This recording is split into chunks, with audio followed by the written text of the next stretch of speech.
Hello everybody, this is All's House Gaming and welcome back to another episode of Let's Play Bloodstained Ritual of the Night. In the previous episode, we went around collecting the keys for some of the special boss rooms and then fighting said special bosses, including taking down Iga in the Hall of Termination. And there's just one last thing that we need to do before we can take on Dominique. Well, other than, getting to her boss room. Well, that's taking on a special challenge.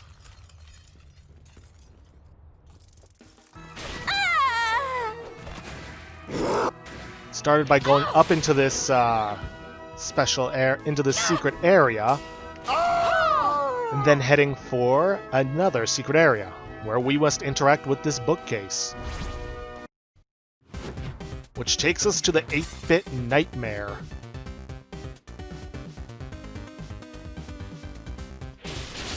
We got 8-bit zombies and 8-bit skulls.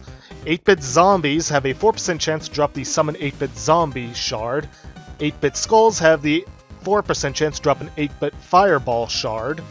There are also 8-bit ghosts that have a 4% chance to drop the summon 8-bit ghost shard.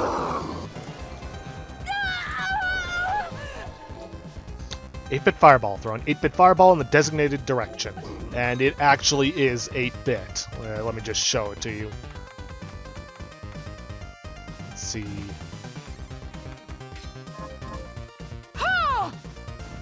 See? It's tiny, but you can still see it. But I think I'll stick with my Void Ray. And there are the 8-bit ghosts. Now, do not underestimate these guys. They are tough and can do some serious damage to you. I would recommend having the high jump, well, basically all movement tech for this. Except, you don't really need the dimension shift. But having the movement tech will make it easier to get through this. Like invert. Although I probably could have just high jumped for that and saved myself some time.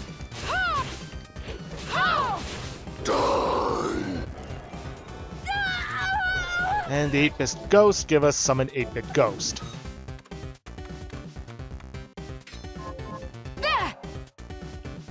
And he'll just go in a straight line, it seems.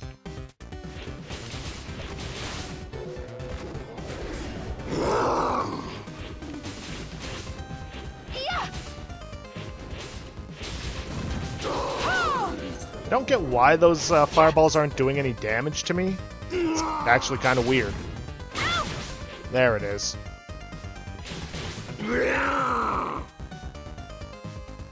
Then, going through this door, we have a fight with the 8-bit Overlord. The 8-bit Overlord has an 8% chance to drop an 8-bit Nightmare, which is an upgrade weapon you need for those special 8-bit coin, or 8, 16, and I think 32-bit coin weaponry. Much like Iga, you can only damage him by hitting him in the head, so Oracle Blade's backswing is going to be pretty good for this.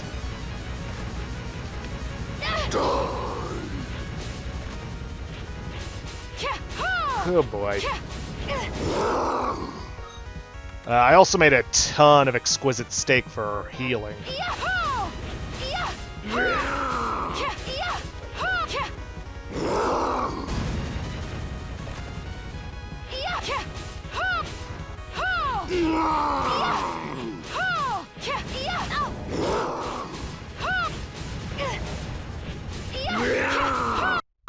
And down he goes. Gives us our 8-bit nightmare. Didn't get our 8-bit flame, but you know what? That's fine. I'm not looking to collect all the shards. Let's see, you get a green chest, which also contains an 8-bit nightmare if you didn't get it from the 8-bit Overlord. But you can also go in and repeat that as much as you want. Now then, there is one last thing. I know I keep saying one last thing, but there truly is one last thing that I wanted to show off. I mentioned that you could actually go back on the train and there wouldn't be a time limit for it. You know, in case you missed something. Well, there actually is a shard that you cannot get the first time on the train that you have to go back for. Is this pleasure doing business? But first things first, I'm going to heal up with the saves here. Well, not with actually saving.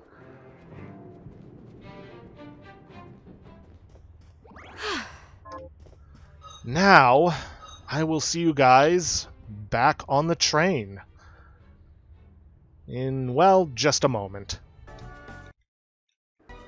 Okay, I know we're not on the train, but I wasn't 100% sure if I showed this off. But if you equip the familiar Carabos and sit here at the piano in the Garden of Silence, you get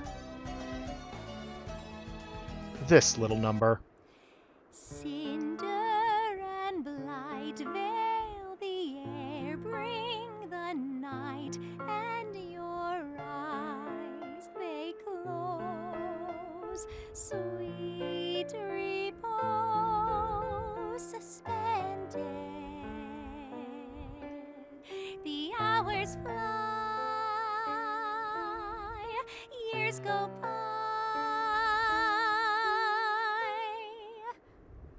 Then the morning comes, shadowed by the moon, and the angels for whom you speak cry for light, cry for all of us, shards of hope gathered in the name of the meek. Rise, our champion, now rise.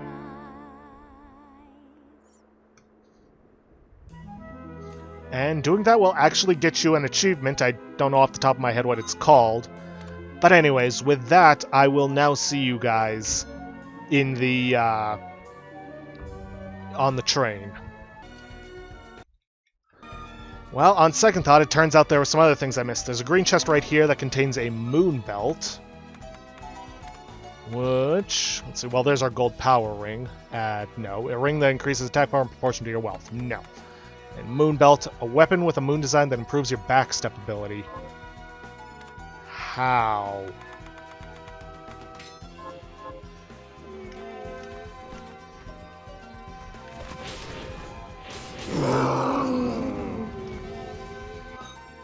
Okay, that jumps me back there. Oh, I guess it just increases the range of it. Oh well, and up this way. Which... oh, there. Just trying to see how to get to it. Dimension shift! Black belt.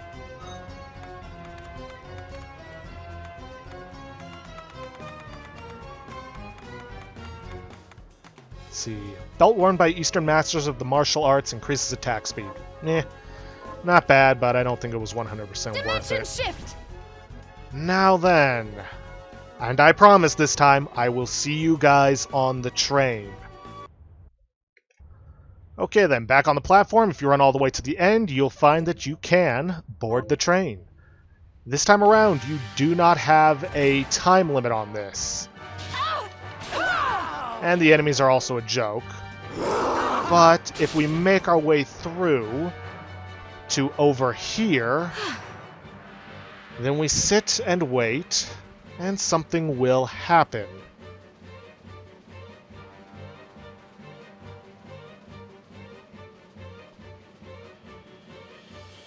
At least I'm fairly certain it was this seat.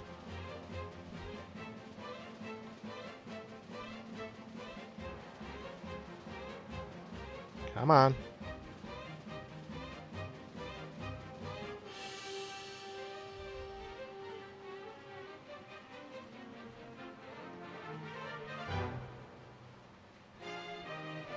Just need to be a little patient.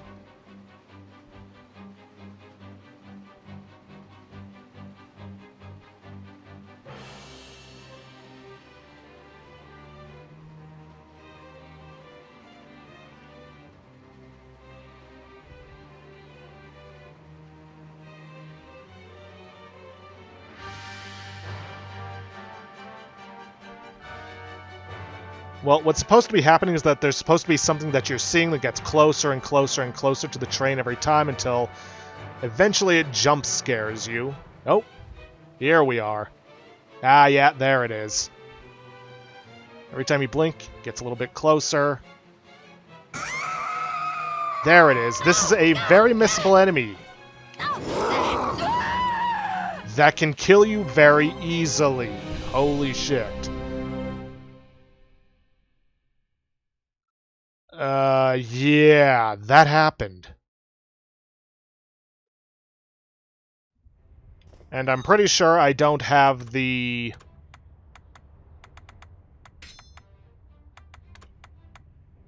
Yeah, we don't have the 8-bit stuff anymore, but that's fine. I just wanted to show it off. But yeah, that enemy can curse you very easily, so I recommend having some some resistance to curse. Ugh.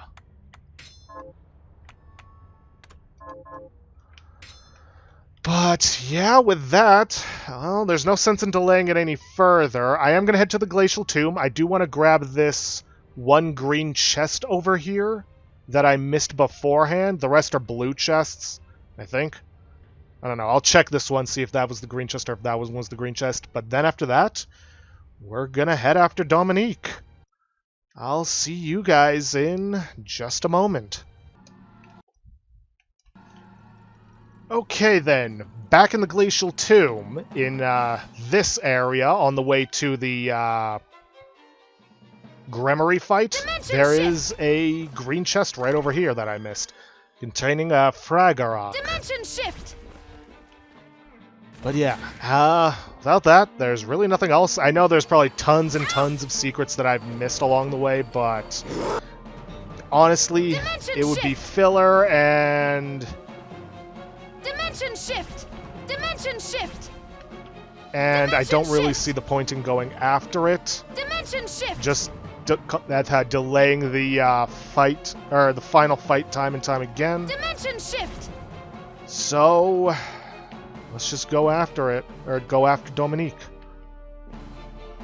Ooh, secret wall, probably the last one we're gonna have, containing a bullet capacity up, of course. Over there is the door to the final boss. Over here is the last save room in the game. Ooh, that reminds me. I actually didn't say what that one thing dropped. God, what was its name? What was its name? It was K something.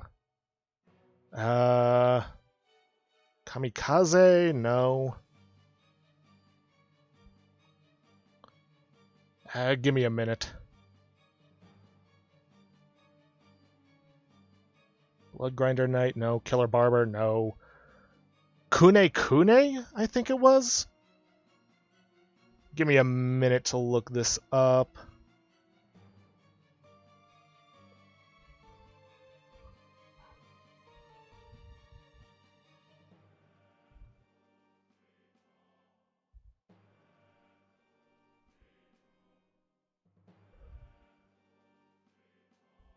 Yeah, it is in fact the Kune Kune.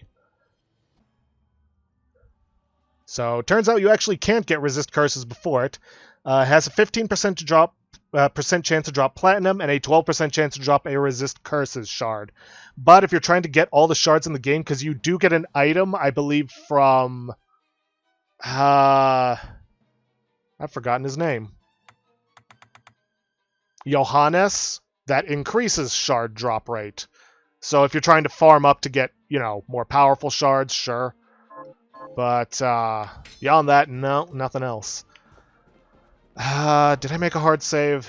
You know what, let's not take the chances. I'm going to make a hard save, and what I'm going to do right now is I'm going to cut the recording, and I'm going to immediately, going to switch over from doing single-track audio to multi-track audio, because I'm fairly certain that it's going to have its own special boss theme, and I want to be able to, just in case I need to, edit the footage to maybe turn it down in editing just in case.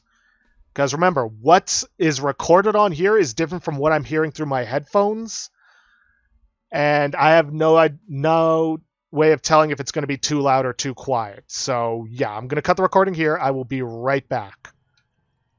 Okay then, we're back. I actually tried recording the whole thing with multi-track audio.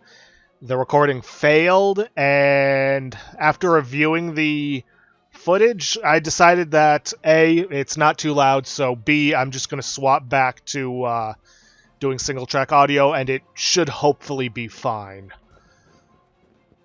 I did also review my other game file for reasons, but I'll get into that in a moment.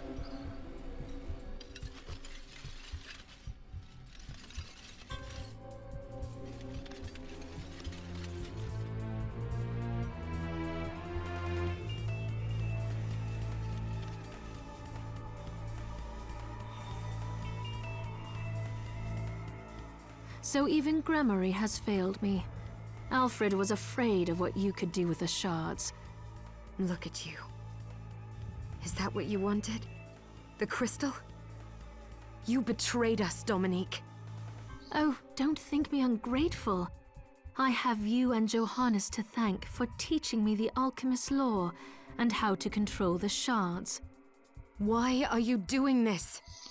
Now, I should note, throughout the series, I never once sold her a shard.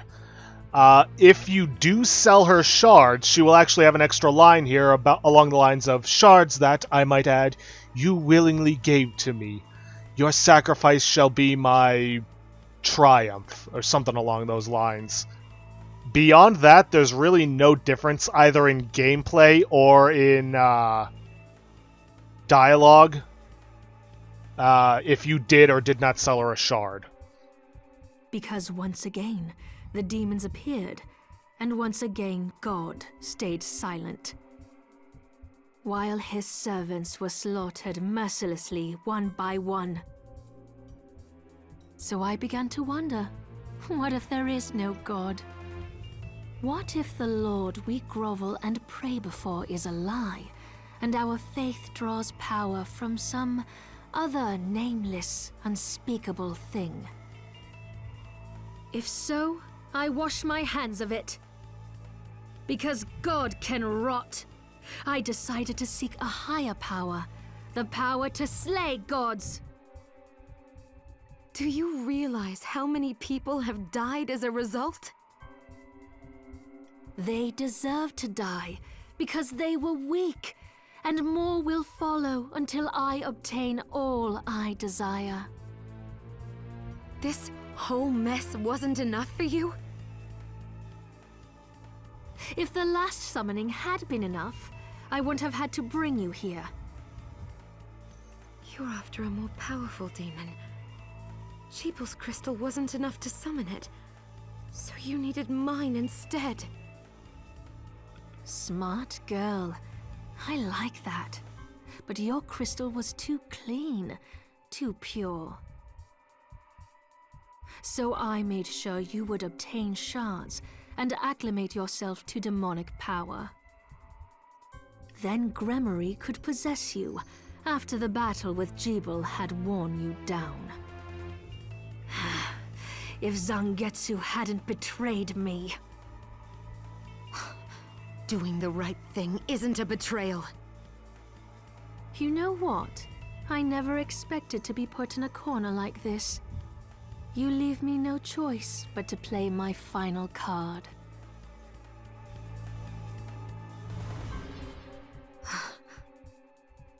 I will use my crystal and the Libelo Gaiath to summon Baal, the ultimate demon!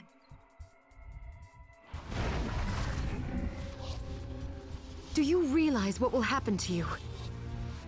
Do you? You don't, so I'll tell you. There's a reason Jebel survived 10 years ago. What does he have to do with this? It was in his blood. An exorcist, like me.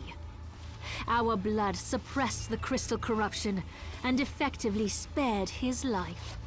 And now I have surpassed him. I command the crystal through Enochian script. No demon is too powerful for me to summon, even if I cannot keep it here forever. But the process is slow, because I can see the summoning isn't complete. Do you really think you can stop me before then? Oh yes, I do. You don't understand what power is for. You wield it stupidly, arrogantly, and now you will pay the price. Okay, boss fight against Dominique. She will use a whip as her attack. She can teleport around like that. And she can also make use of various shards to attack you, like Rigastorama. She can also drop the ice shards on your head. Like most bosses, though, if you can get behind her, most of her attacks actually can't hit you, allowing you to get free shots off on her. She can also summon ghosts. So, yeah, that's one of the few attacks that can still hit you, even when you're behind her. She also has an attack, like that, but that's not what I was going for. Attack where she charges you with her elbow, and it does, yeah, that one does a lot of damage. But just stay on the move, don't let her attacks hit you, hit her as much as you can, and, ooh, there's that elbow charge. And just keep wailing on her until she's beaten. Choice. At Baal, which point, I summon thee to my side. She will summon Baal.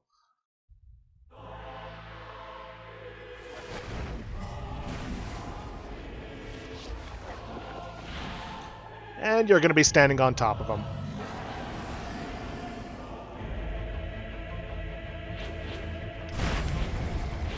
Now then, Baal, you can only attack him by hitting the heads themselves. I imagine there's probably an invincibility bit for that opening. Yeah, because now I can damage him. This platform right here is going to be important for avoiding some of his attacks that cover the lower half of the screen. You well, no. You can do extra damage, I believe, if you hit Dominique herself. At least I've seen that I did extra damage. Yeah, but it's not really all that much. All you can do is just keep wailing on him. The Oracle Blade, I know I talk its praises up a lot, is basically one of the best weapons to use for this, or any ranged weapon, really, because it allows you to maintain your distance so you don't have to worry about contact damage when striking at him. But just keep wailing on him, heal if you need to, and that's pretty much going to be the entirety of the fight. I give you death! No, I give you death. Can't say I've ever seen that attack before, though. But yeah, easy boss fight if you've been powered up enough for it.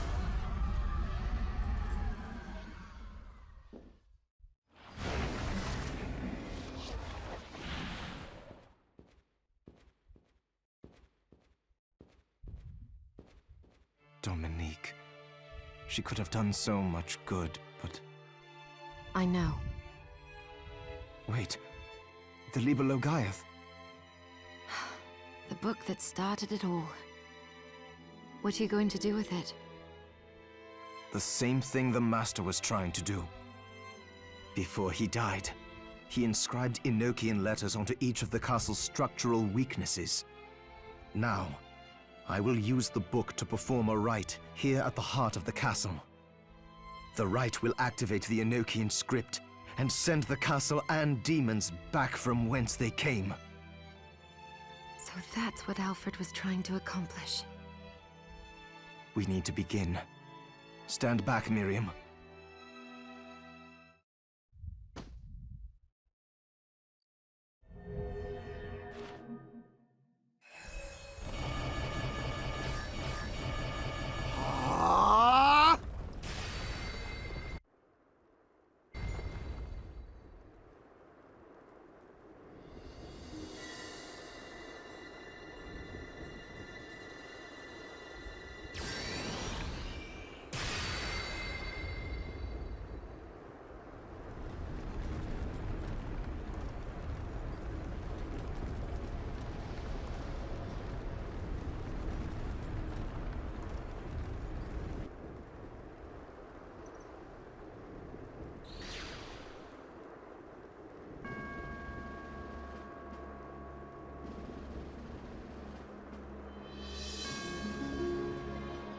It's over. Yes. You've made the world right again. Not without sacrifice. Jeeble, Alfred, Zangetsu. Jeebel's fate was already sealed. There was nothing you could have done. And the Master and Zangetsu made their own choices. They fought gladly and proudly for what they believed in.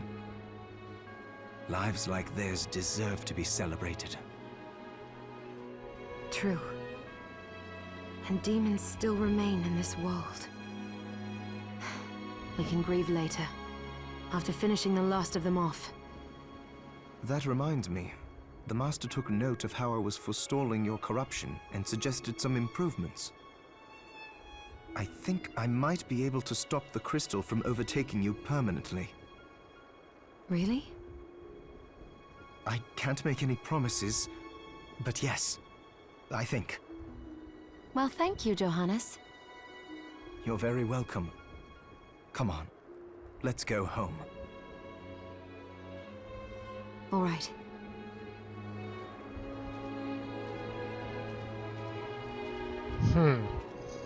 Now, there's supposed to be a scene after you beat the final boss where Miriam takes the Zangetsuto and stabs it into the ground. I didn't get it the first time I played through. I played through it on the cleared file I had, but it still didn't show up. Basically, she stabs it into the ground, the camera shows them walking away, then pans back to the sword to show it gone, implying that Zangetsu's still alive and has taken the sword back. I don't know why it didn't show it. If you really want to see it, you can probably find it somewhere on YouTube. But anyways, that was Bloodstained Ritual of the Night, a spiritual successor to the Castlevania games made by the very person who created them and coined the term.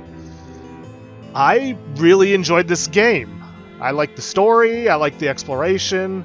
The combat, outside of a couple of things I was fine.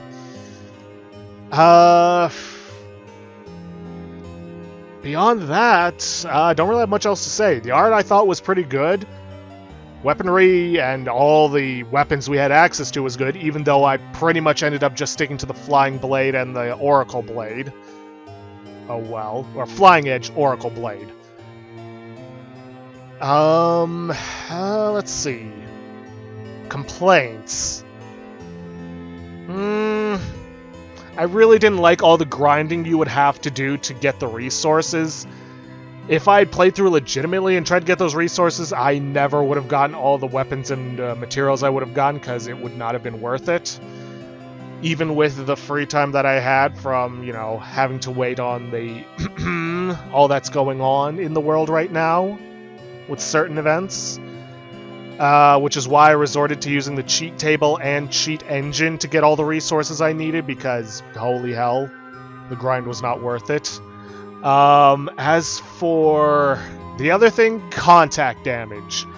I do not think every single enemy should have had it. Now, on certain enemies whose whole thing it is to touch you to do damage, like the poisonous toads, or enemies that may have been covered in, say, magical energy that electrocuted them, or were covered in spikes. Yeah, fine, I can understand contact damage for that. But for every single enemy, I just don't see it. I really wish that they didn't leave it in. Anyways, beating the game for the first time will get you boss revenge mode, which, if I could pull it up here, is not actually a boss rush mode like I thought, but it's actually a mode where you get to control one of 4 bosses.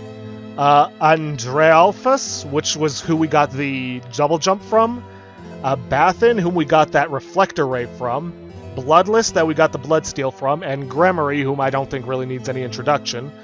They each come with their own equipped roster of abilities and unique play styles, and once you've chosen one, you get to challenge a series of heroes, Zangetsu, Dominique, and finally Miriam, in their own dedicated spaces. And once you win the fight, you're sent to a transition room to prepare for the next challenge. It seems interesting, but I don't think it's something I'm going to be covering, because, well, I feel like the series has gone on long enough and I do need to move forward onto Yakuza 0. I'm sure somebody out there has already covered it if you really want to look it up. There was also the color wheel I didn't show off. Basically, in the Sweeney Todd's barbershop, you can actually go into way more detail on the color that you want rather than just picking a bunch of set colors, but I liked the colors I picked, so I was fine with that. Also, playing through the game as Zangetsu, I thought it was just going to be the story, but substituted Miriam with Zangetsu. It actually isn't. As a matter of fact, there really isn't any story whatsoever. It's just Zangetsu with all his abilities running around the world. There's no item drops, there's no crafting, there's no NPCs to interact with, so... And they don't even substitute where Zangetsu boss fights are with, say, Miriam, but powered up in certain ways. So, in my personal opinion, I find it pretty boring and not worth covering. There's also New Game Plus mode, which was in from the very beginning, where once you cleared the game, you can play through it again, but with all of your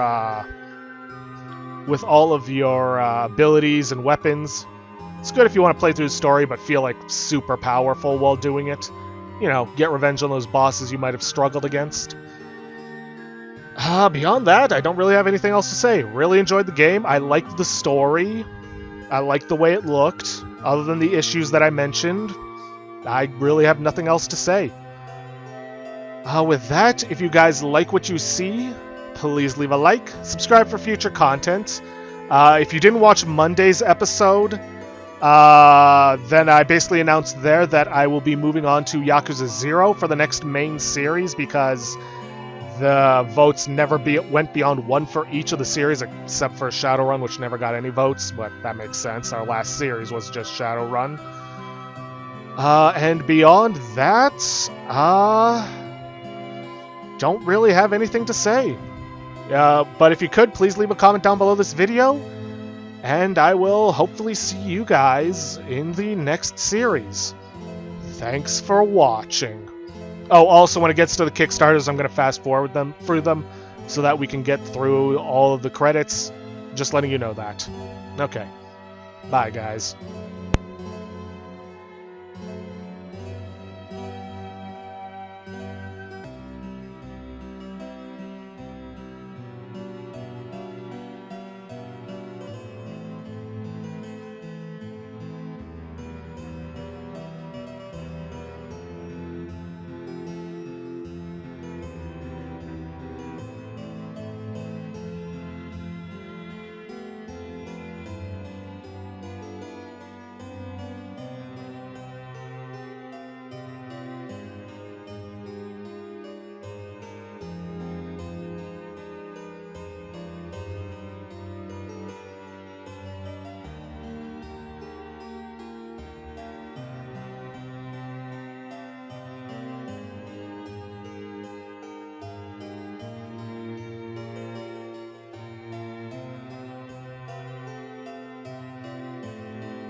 thank you for playing. Thank you all for watching.